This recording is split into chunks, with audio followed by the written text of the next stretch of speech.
Hi friends, welcome back to our channel. Clerk MTS ఉద్యోగాలు అయితే మనకి రిక్రూట్మెంట్ అయితే చేస్తున్నారు. ఇంటర్ పాస్ అయిన ప్రతి ఒక్కరు యొక్క జాబ్స్కి అయితే అప్లై అయితే చేసుకోవచ్చు. మంత్లీ మనకి 38,000 వరకు అయితే శాలరీస్ అయితే ఇవ్వడం జరుగుతుంది. చాలా తక్కువ కాంపిటీషన్ అయితే ఉండడం అయితే జరుగుతుంది. కాబట్టి ఎవరే కానీ మిస్ చేసుకోకుండా ఈ జాబ్స్కి అయితే అప్లై అయితే చేసుకోండి. అలాగే ఈ యొక్క వీడియో నచ్చినట్లయితే కంపల్సరీగా లైక్ చేసి ఛానల్ సబ్స్క్రైబ్ చేసుకోకుంటే సబ్స్క్రైబ్ చేసుకోండి. ఒక చిన్న లైకే కదండి చేసినట్లయితే నేను కూడా మరికొన్ని వీడియోస్ చేయడానికి నాకు కూడా ఎంకరేజ్మెంట్కి అయితే ఉంటుంది.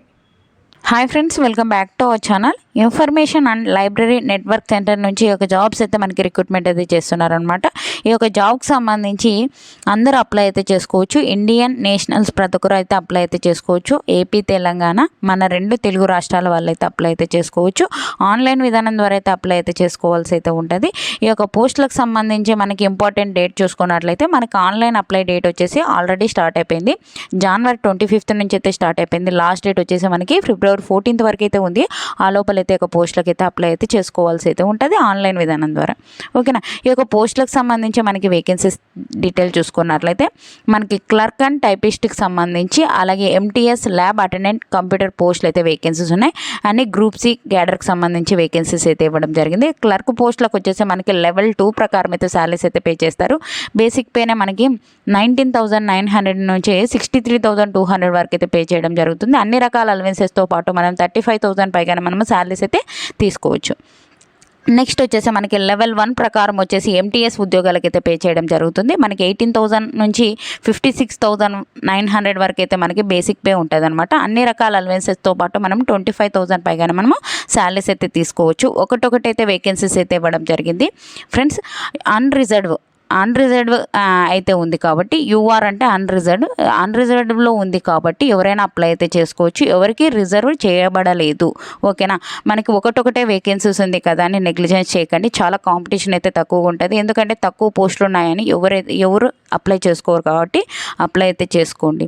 నెక్స్ట్ ఇక్కడ చూసుకున్నట్లయితే మనకి ఎడ్యుకేషన్ క్వాలిఫికేషన్ అలాగే ఏజ్ లిమిట్ దాని డీటెయిల్ చూసుకున్నట్లయితే క్లర్క్ కమ్ టైపిస్ట్కి సంబంధించి మనకి మినిమం 18 years అయితే ఉండాలి. మ్యాక్సిమం 30 years వరకు ఉన్న ప్రతి ఒక్కరు ఈ యొక్క పోస్టులకు అయితే అప్లై అయితే చేసుకోవచ్చు. ఎటువంటి ఏజ్ రిలాక్సేషన్స్ అయితే అప్లికబుల్ ఉండవు. ఎందుకంటే అన్రిజర్వ్డ్కి మనకి పోస్టులు ఉన్నాయి కాబట్టి.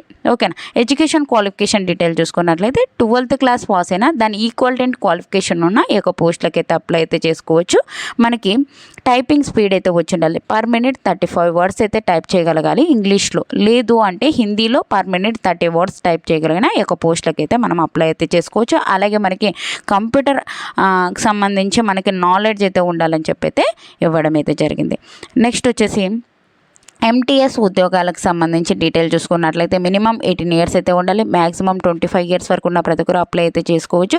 ఎడ్యుకేషన్ క్వాలిఫికేషన్ దాని డీటెయిల్ చూసుకున్నట్లయితే మెట్రికులేషన్ 10th class పాస్ అయి ఉండాలి. దాంతోపాటు మనకి కంప్యూటర్ అయితే చేసి ఉండాలి. అంటే ఎంఎస్ ఆఫీస్ కానీ పవర్ పాయింట్కి సంబంధించి కానీ మనకి ఈ యొక్క గవర్నమెంట్ రికగ్నైజ్డ్ ఇన్స్టిట్యూట్ ఏదైనా అంటే గవర్నమెంట్ దాంట్లో చేయవలసిన అవసరం లేదు. ఏదైనా ఇన్స్టిట్యూట్లో ప్రైవేట్ ఏది చేసినా పర్లేదు. 6 months పీరియడ్ అయితే చేసి ఉండాలి. మనము గవర్నమెంట్తో రికగ్నైజ్డ్ అయి ఉండాలి ఒక ఇన్స్టిట్యూట్ అని చెప్పైతే ఇవ్వడం అయితే జరిగింది. లేదు అంటే ఐటీఐ సర్టిఫికేట్ ఉన్న ఈ యొక్క జాబ్స్కి అయితే అప్లై అయితే చేసుకోవచ్చు అనమాట. ఓకేనా. మనకి అన్ని డైరెక్ట్ రిక్రూట్మెంట్ అయితే చేస్తున్నారు. ఎవరైనా కానీ మిస్ చేసుకోకండి. మంచి నోటిఫికేషన్. ఆన్లైన్లో అప్లై అయితే చేసుకోవాల్సి అయితే ఉంటుంది. ఆన్లైన్ అప్లై తర్వాత వన్స్ మనం ఆఫ్లైన్లో కూడా అప్లై అయితే చేయవలసి అయితే ఉంటుంది. 1 hard copy తీసేసుకొని మనము దానిపైన ప్రతి జిరాక్స్ పైన సెల్ఫ్ అటెస్టెడ్ అయితే చేయవలసి అయితే ఉంటుంది.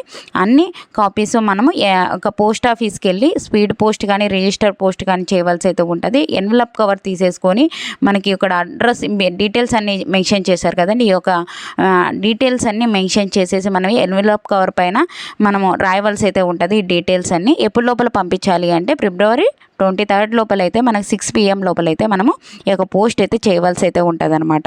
ఓకేనా. ఈ యొక్క పోస్టులకు సంబంధించి మనకి అప్లికేషన్ ఫీజు దాని డీటెయిల్ చూసుకున్నట్లయితే మనకి SC ST వాళ్ళకి ఫిజికల్ హ్యాండిక్యాప్డ్ వాళ్ళకి 500 rupees అయితే పే చేయవలసి అయితే ఉంటుంది ఆన్లైన్ విధానం ద్వారా.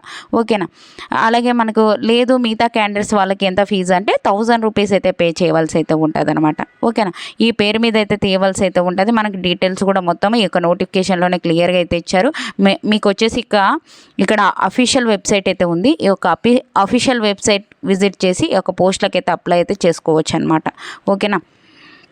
ఇక లింక్ కూడా డిస్క్రిప్షన్లో ఇస్తాను, అక్కడికి వెళ్ళి క్లిక్ చేసేసి ఒక జాబ్స్కి అయితే అప్లై అయితే చేసుకోండి. అలాగే మీకు WhatsApp channel, WhatsApp groups, Telegram groups కింద డిస్క్రిప్షన్లో లింక్ ఇచ్చాను. అందులో జాయిన్ అయినట్లయితే నేను చేసే ప్రతి ఒక్క వీడియో మీకు అయితే అందుతుంది అనమాట. ఈ వీడియో నచ్చినట్లయితే కంపల్సరీగా లైక్ చేయండి. అలాగే ఛానల్ సబ్స్క్రైబ్ చేసుకోకుంటే సబ్స్క్రైబ్ చేసుకోండి. మీకు మీరు ఇచ్చే చిన్న లైక్ వల్ల నాకు కూడా ఎంకరేజ్మెంట్కి అయితే ఉంటుంది. Thank you friends. Thank you for watching. Have a nice day friends.